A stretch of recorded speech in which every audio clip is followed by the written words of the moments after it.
Allah menciptakan manusia, kita lahir, kecil, dewasa, tua, dan akhirnya mati untuk meninggalkan dunia.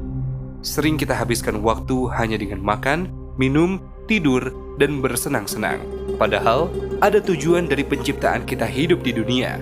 Penciptaan manusia bukan hanya sekedar permainan dan sia-sia, namun ada hikmah besar yang terkandung di dalamnya. Semua bermula dari bagaimana Allah menciptakan manusia. Manusia tidaklah tercipta sebagaimana hasil dari evolusi makhluk lainnya. Al-Quran telah menegaskan bahwa manusia diciptakan secara khusus. Sebagaimana firman Allah dalam Al-Quran surat Shad ayat 71 hingga 72. Sesungguhnya, aku akan menciptakan manusia dari tanah. Maka, apabila telah kusempurnakan kejadiannya dan kutiupkan kepadanya roh ciptaanku, maka hendaklah kamu tersungkur dengan bersujud kepadanya. Rasulullah Shallallahu Alaihi Wasallam juga bersabda mengenai penciptaan manusia.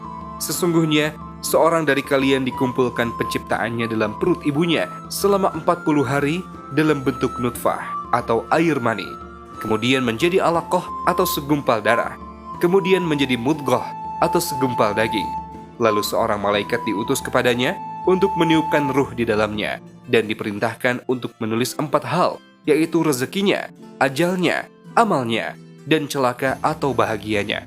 Hadis riwayat Bukhari dan ya, manusia berasal dari setetes mani, 40 hari kemudian menjadi segumpal darah, kemudian menjadi segumpal daging.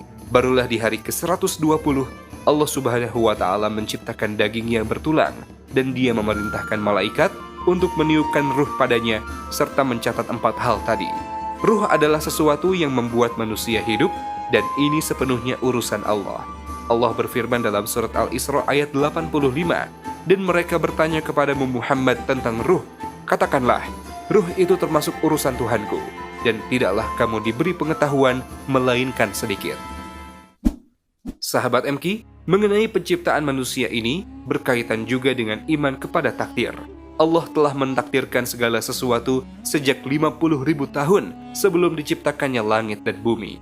Kemudian di alam rahim, Allah pun memerintahkan malaikat untuk mencatat kembali 4 hal, yaitu rezekinya, ajalnya, amalnya, sengsara atau bahagianya.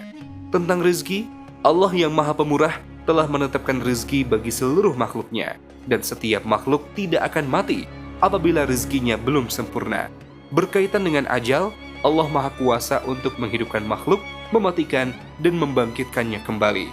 Dan setiap makhluk tidak mengetahui berapa jatah umurnya, juga tidak mengetahui kapan serta di mana akan meninggal.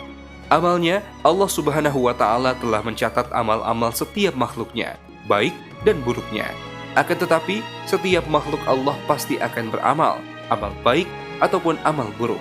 Dan Allah juga Rasul-Nya memerintahkan para hambanya untuk beramal baik. Dan malaikat pun mencatat mengenai sengsara atau bahagianya, apakah akan berada di surga atau neraka. Meski segala sesuatunya telah Allah gariskan, bukan berarti kita menjadi enggan beramal soleh. Ya, Allah telah menakdirkan akhir kehidupan setiap hamba. Namun Allah yang Maha Bijaksana juga menjelaskan jalan-jalan untuk menggapai kebahagiaan. Sebagaimana Allah yang Maha Pemurah telah menakdirkan rizki bagi setiap hambanya. Namun Dia juga memerintahkan hambanya untuk keluar dan mencarinya. Allah menciptakan manusia dengan menitipkan 2 hal di dalamnya. Pertama, agar manusia memiliki ilmu tentang Allah Ta'ala. Dalam surat At-Tolak ayat 12, Allah berfirman, Allah lah yang menciptakan 7 langit, dan seperti itulah pula bumi. Perintah Allah berlaku padanya, dan agar kamu mengetahui bahwa sesungguhnya Allah ilmunya benar-benar meliputi segala sesuatu. Kedua, agar manusia beribadah hanya kepada Allah Subhanahu wa Ta'ala, sebagaimana yang Allah sebutkan dalam surat Az-Zariyat ayat 56, bahwa Allah menciptakan manusia untuk beribadah kepadanya. Sahabat MK, dengan mengetahui bagaimana Allah menciptakan kita, maka kita pun harus mengenal Allah dan beribadah kepadanya. Ketika seorang hamba mengenal Allah, mengenal nama-nama Allah yang baik, dan mengenal kesempurnaan sifat Allah Ta'ala, bahwa tidak ada satupun makhluk yang mampu menandingi Allah dalam kesempurnaan sifat tersebut, tentu hamba tersebut akan beribadah hanya kepada Allah saja.